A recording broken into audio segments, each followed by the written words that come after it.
예, 새정치민주연합의 김광진 의원입니다. 위원장께서 그 의원의 질의 시간에 답변을 해야 된다 하셨기 때문에 제가 제 질의 시간에 다시 한번 질문을 드리겠습니다. 아까 정진 의원님께서 말씀하셨던 내용입니다.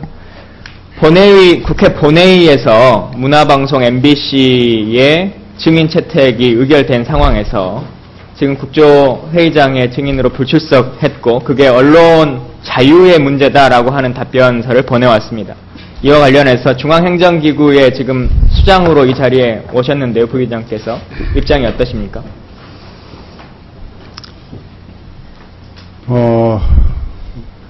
방송의 자유와 독립이라고 하는 아마 기본적인 그 가치에 대해서 MBC에서 내부적으로 그렇게 판단을 한 것 같습니다. 지금 이 자리에 있는 KBS는 그러면 방송 탄압을 받고 있다고 생각하십니까?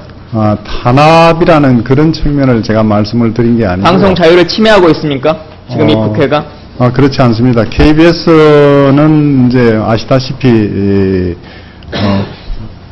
이 재난 방송의 주간 방송사이기 때문에 MBC하고는 아마 MBC 측에서 생각하기에는 부위원장의 입장에서는 나오지 않는 것도 무방하다 지금 이 입장을 고수하시는 거죠? 아니 제가 그렇게 말씀을 드리는 게 아니고요. 예. MBC에서 아마 그렇게 판단을 한 게 아닌가 하는 MBC 입장을 묻는 게 아니라 부위원장님 입장을 묻는 겁니다. 제가 거기에 대해서 답변 드리는 것은 적절치 못하다고 생각합니다. 예, 두 번째요. 아까 다음 그 김현 의원님이 말씀하셨던 이 풀단 취재와 관련해서요. 이세강 보도본부장님, 네. 그 자리에서 예. 지금 아까 직무대행께서 말씀하신 것에 대해서 동의하십니까? 대통령이 해외 순방을 가시거나 청와대 안에서 일어났던 여러 가지 풀 기자단의 영상이 있는데 이것에 대한 것을 사용하시거나 이후에 국회에 제출하거나 할 때 풀 기자단의 전체 동의가 필요하다 이렇게 판단하십니까? 이제 그런 판단을 존중합니다. 그렇게 판단하신다고요? 네. 예, 이후에 더 얘기가 있을 거라고 생각하고요. 지금 오버 문제와 관련해서는 많은 분들이 지적을 해주셔서 그 문제는 제가 재론하지 않고 다른 문제를 좀 말씀드리겠습니다. 유현순 부사장님 지금 네. 사장 대행 중이시잖아요. 네, 맞습니다. 왜 그렇게 지금 돼 있죠? 네, 유감스럽게 사장께서 해임 되셨습니다. 예, 이사회에서 해임 제청됐고 대통령이 해임을 하셔서 지금 이렇게 직무대행을 하고 계신데 해임의 사유가 지금 이렇게 되어 있습니다. 이사회는 야당 이사들이 공사 사장으로서의 직무수행 능력 상실, 부실한 재난보도와 공공서비스 축소에 대한 책임, 공사 경영 실패와 재원이익의 가속화에 대한 책임 등의 사유로 표결에 붙여져서 해임된 걸로 되어 있습니다. 이 이사회의 사유에서 부실한 재난보도와 공공서비스 축소에 대한 책임을 물어서 해임이 되셨는데요. 집행기관의 장으로서 어떻게 생각하십니까? 동의하십니까? 이사회의 결정에 대해서. 부실한 재난보도의 책임이 크다. 그 이사회에서 종합적으로 판단해서 내린 결론이라고 생각을 합니다. 특정 부분만을 떼내어서 그렇다 아니다라고 대답하기가 어렵다는 점. 부실한 재난보도가 당시의 상황에서 가장 큰 비중을 차지했다라고 하는 것엔 동의하시죠? 그리고 부실한 재난보도가 있었다는 것에 대해서도 동의하시죠?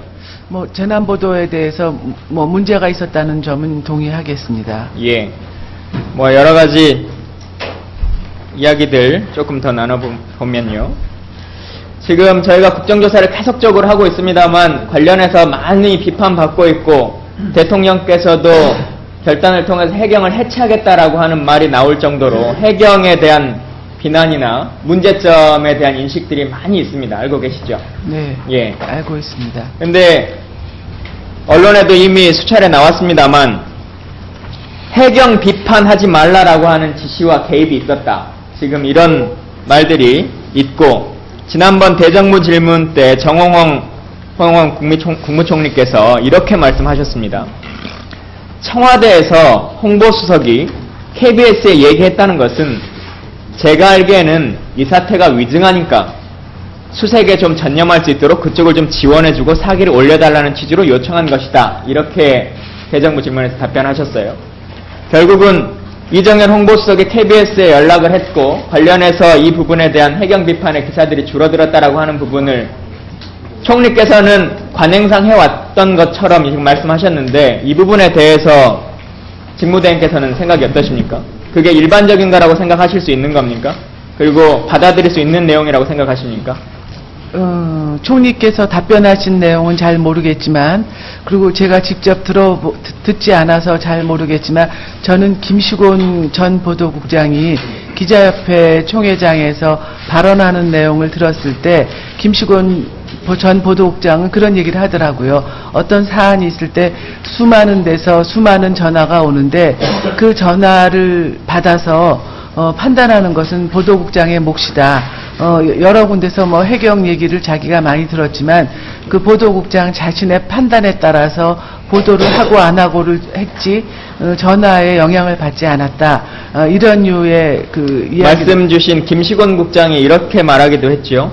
자신에게 여러 차례 전화가 왔으나 잘 안 되자 다른 쪽, 즉 사장을 통해 전달됐다는 취지, 사장을 통해 전달됐다 이런 취지로 폭로를 했던 것들이 있는데요. 그러면 다른게 묻겠습니다. 직무대행께서도 뭐 이 관련 언론 생활을 쭉 해오셨는데 네. 청와대에서 이렇게 전화가 총리나 홍보수석이 전화가 오면 이게 지시나 개입이 아니라 요청의 수준으로 받아들이십니까? 지금 그 저희 보도 시스템에 따르면 요청으로 볼 수 있습니다. 왜냐하면 저희는 그 열린 편집 회의를 통해서 아이템을 결정을 하는데 지금 뭐 사장이 지시하거나 개입했다고 해서 그 구성원들의 반발을 상당히 일으키지 않았습니까? 그 정도로 그 KBS 보도에 대해서는 그 요청 수준이라고 생각을 합니다. 요청 수준이라고 말씀을 하셨는데요. 지금 관련한 기사들을 이제 쭉 한번 오후까지도 계속 얘기를 드리겠습니다만, 먼저 첫 번째, 대통령께서 뭐 팽목항에 방문하셨을 때의 박수에 대한 이제 이야기들이나 대통령이 처음으로 안산 분향소에 조문하셨던 상황 아시지 않습니까? 예, 알고 그러죠? 있습니다. 그때 현장 상황이 어쨌다라고 하는 것들에 대해서도 알고 계시죠? 뭐 현장 상황에 대해서도 듣고 있습니다. 예. 근데 방송에 나갔을 때의 상황은 방송에 국민들이 영상으로 봤을 때의 상황과 현장에서의 상황과 동일했다라고 생각하십니까? 그 동일하지 않았다는 것을 뒤늦게 확인했습니다. 뒤늦게 확인하셨습니까? 네. 그러면 이 현장음 왜곡이라고 하는 건요. 결국 이 말씀 주신 것처럼 현장의 상황과 보도된 상황이 달랐다고 하는 것은 지금 직무대행께서도 인정하신 거고, 현장의 상황이라고 하는 것이 그대로 들려졌다라고 하면 국민들이 전혀 다르게 판단하셨겠죠. 제가 보고받은 바로는 현장 상황을 왜곡하기 위해서 왜곡했다기보단 지분 상태가 좋지 않아서, 그리고 그 역시 풀 그림이었는데 지분 상태가 좋지 않았다고 보고를 받았습니다. 저희한테 주실 때는 너무 시끄러워서 기자 리포팅이 들리지 않아서 줄였다, 현장음을 줄였다 이렇게 이제 답을 주셨는데, 네. 현장 분위기 전달이라고 하는 것을 위해서는 이게 들리도록 하는 것이 상식이라고 생각이 드는데요. 보도본부장님, 이 현장음 삭제는 누구의 결정에 의해서 이루어진 겁니까? 제가 보고받기로는 현장음을 삭제했다기보다는 현장음 자체가 부실하게 들어가 있었다라고 이 보고를 받았습니다. 유튜브에나 다른 영상들에서 다 국민들이 그 현장음을 다 들으셨는데 그게 음성이 제대로 안 들려 있어서 안 했다라고 말씀하시는 거죠? 현장 그 취재 기자가 풀단으로부터 받은 영상을 보고서 제작할 때 그 부분을 이 감안을 해서 이 편집을 제작을 했다라고 들었습니다. 좋습니다. 이와 유사하게 대통령께서 4월 17일 날 팽목항에 1차로 방문하셨을 때 박수와 관련한 문제도 지금 계속적으로 지적되고 있는 내용 직무대행께서 알고 계시죠? 예, 알고 어떻게 있습니다. 판단하십니까?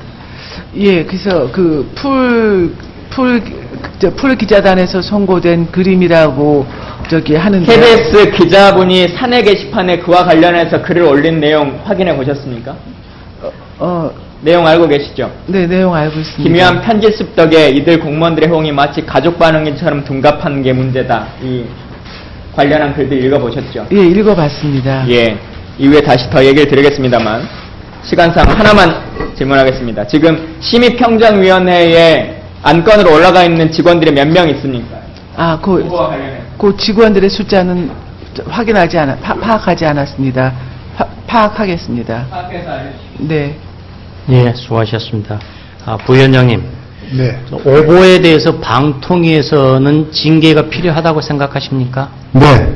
지금 방통심의위원회에서 오보 부분에 관해서는 별도로 심의를 해서 조치를 하고 있습니다. 그럼 이것도 좀 시스템을 만들겠군요, 앞으로.